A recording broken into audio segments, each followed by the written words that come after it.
పెద్ద పెద్ద సేవకులు, పేరుగాంచిన వాళ్ళు, మేధావులు అనబడుతున్నవారు, అనేక మందిని అనుసరిస్తున్నవారు, వీరు కూడా ఇవి నీవే అని చెప్తున్నారండి ఈరోజు.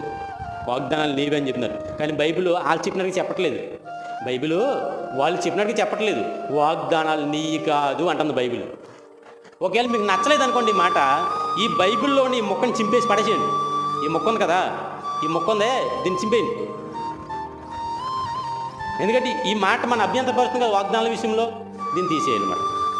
ఇప్పుడు చెప్పండి, కలిపి చెరుపుతున్నారా, విడగొట్టి విభజిస్తున్నారా? అందరూ కలిపి చెరిపేస్తున్నారు. ఇది నీదే. ఏమొచ్చిందిరా వాగ్దానం? ఎవరికైనా వాగ్దానం వచ్చిందా?